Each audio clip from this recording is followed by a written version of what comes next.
Welcome to the deep dive. Okay, check this out. Airbnb's latest financials show this really massive jump in the funds they're holding. We're talking over $9 billion at the end of March 2025. Yeah, that's up from under $6 billion just 3 months before. Quite a spike. Exactly.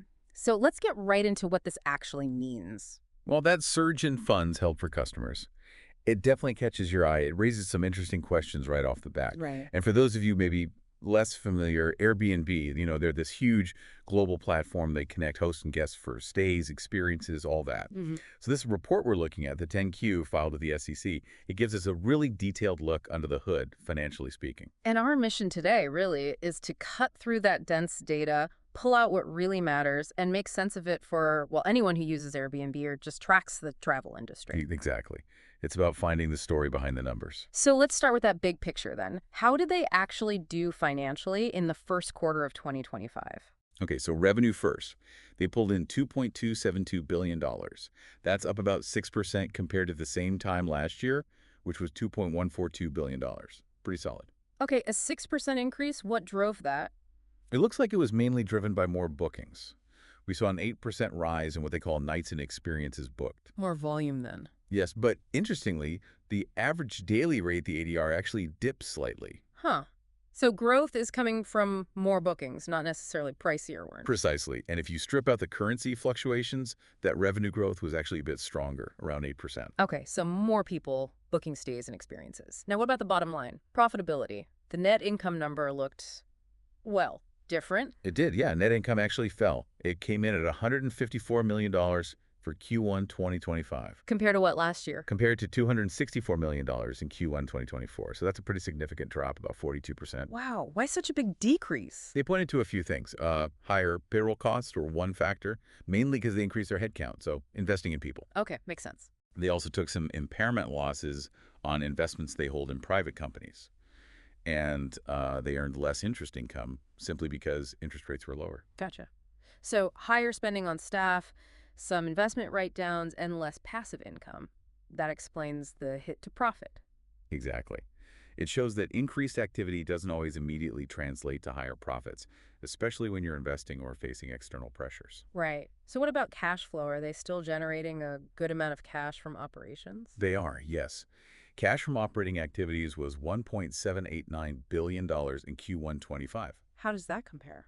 It's actually a bit lower than last year. Q1 24 was $1.923 billion. Okay, a slight dip there too. And free cash flow. Same story, pretty much. $1.781 billion this quarter versus $1.909 billion last year. Still very healthy numbers, obviously. Absolutely. But the trend is slightly down, mirroring that net income picture. Yeah, it ties in with the lower net income and probably some shifts in their working capital, too. Something to keep an eye on, definitely. Okay, let's zoom in on those key business metrics you mentioned. That 8% increase in nights and experiences booked. Any particular regions driving that? Well, the report said growth was pretty broad-based across all regions, which is good news for them. But they did specifically highlight Latin America and the Asia-Pacific region as having particularly strong percentage growth. Ah, so those expansion efforts are paying off. Seems like it. And just to clarify for everyone, that nights and experiences booked metric, it's the total count of nights booked for stays plus seats booked for experiences, but net of any cancellations.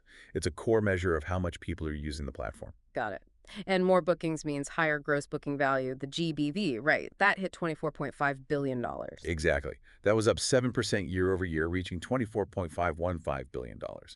Directly linked to that 8% rise in actual bookings. And what exactly does GBV cover? Is it just the cost of the stay? No, it's the total value flowing through. Right. So that includes what the host earns, Airbnb service fees, cleaning fees, and any taxes collected at the time of booking. Again, net of cancellations. Right. And like the booking volume, they saw strong GBV growth, especially in Latin America and Asia Pacific. It's worth remembering, too, GBV is booked value, while revenue is recognized when the stay happens, right? That's a crucial distinction, yeah. Yeah. GBV is recorded when the booking is made, revenue when the service is delivered, essentially. So GBV is kind of a forward-looking indicator for revenue. Makes sense. Okay, let's shift gears to the balance sheet. Financial stability. You mentioned that huge jump in funds held. What else stood out as of March 31st? Well, other actual cash and cash equivalents went up nicely. reached $7.6 billion, up from about $6.86 billion at the end of 2024. Okay. Short-term investments also edged up a bit. But yeah, as you said, the big story is that jump in funds receivable and amounts held on behalf of customers, Mm. over $9 billion. What does that practically mean? A lot of upcoming trips booked. That's the most likely explanation, yes. It probably reflects a really high volume of bookings made near the end of the quarter for future stays. So Airbnb is essentially holding more guest money that hasn't been paid out to hosts yet. And that inflates the asset side of the balance sheet. Absolutely. It was a major contributor to their total assets, growing to over $25 billion, up from just under $21 billion at year-end 2024.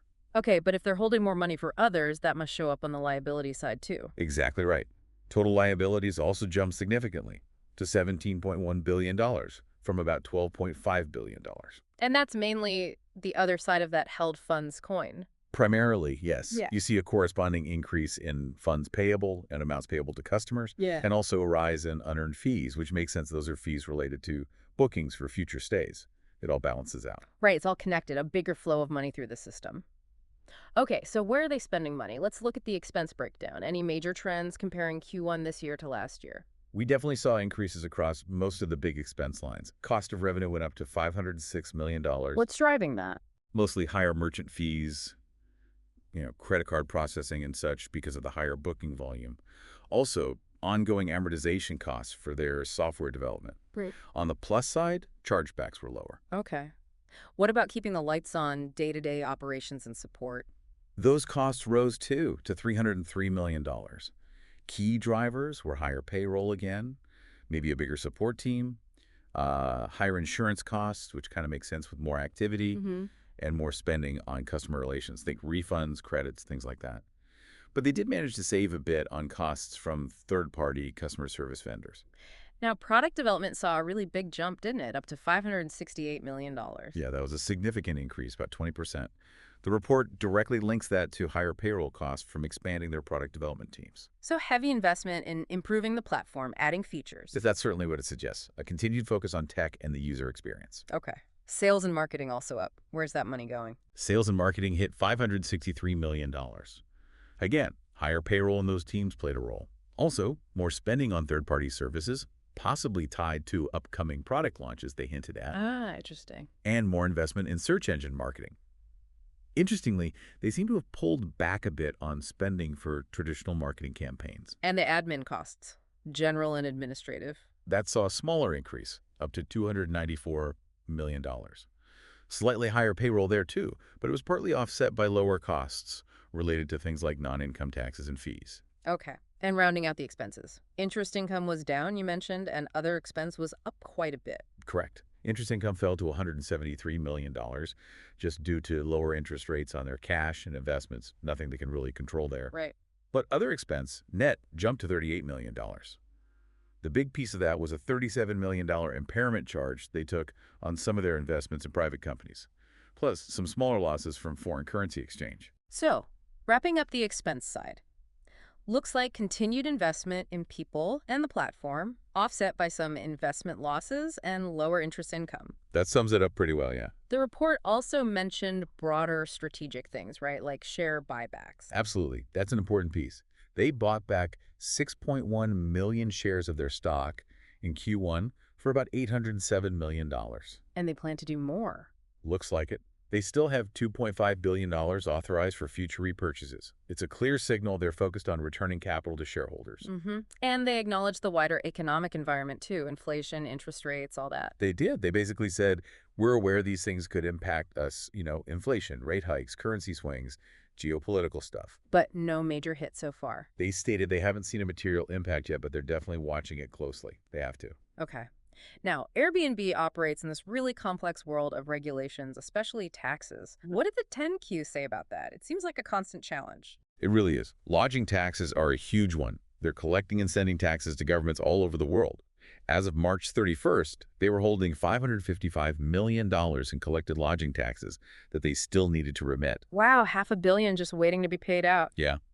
And on top of that, they've set aside $73 million for potential liabilities where they think they might be on the hook with the hosts for certain lodging taxes. So there's uncertainty there. Definitely. And beyond what they've already accrued, they estimate a reasonably possible loss of another $49 million to $59 million for specific lodging tax disputes. It just highlights how messy this area is. And it's not just lodging taxes, is it? There are other tax headaches. Correct. They're also dealing with audits and questions about things like sales tax, VAT, digital service taxes, basically transactional taxes, and also potential requirements to withhold taxes from host payments in some places. How much are we talking about there? Well, they've currently accrued $13 million for these non-income tax issues, but the potential exposure is much higher. They estimate a reasonably possible loss between $210 and $240 million for those transactional taxes, Oof. and another $136 million to $146 million related to potential host withholding taxes. These are big numbers reflecting significant financial uncertainty around taxes. Yeah, that's serious potential liability. And the legal and regulatory stuff goes beyond taxes too, right? Oh, absolutely. The report just briefly touches on it, but they face complexities across the board. Mm-hmm. Rules about internet platforms, specific short-term rental regulations that vary everywhere, data privacy laws like GDPR, competition rules, you name it. It's a constant balancing act. And finally, income taxes. Any update on that long-running issue with the IRS, the one from way back in 2013? Yes, that's still ongoing.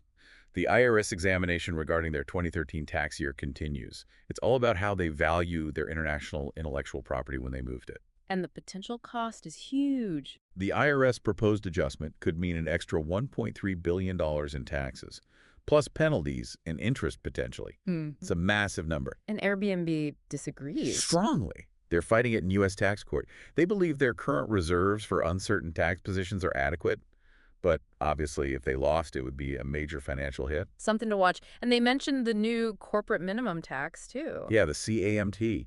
They expect that to kick in for them in 2025 and lead to some additional federal tax payments, but they also anticipate getting tax credits in later years to offset some of that. Okay, so pulling it all together, revenue's growing, driven by booking volume, but net income is down because of investments in staff, some impairment losses, and lower interest income. Right. Bookings are strong, leading to that big increase in funds held. And meanwhile, they're navigating this incredibly complex and potentially very expensive maze of tax and regulatory issues worldwide. That's a really good summary. Mm-hmm. The core business activity looks healthy, but the profitability pressure from expenses and investments, plus those significant regulatory and tax uncertainties, those are the key things to track going forward. That huge pile of cash they're holding for customers, the $9 billion, Yeah. it really makes you think.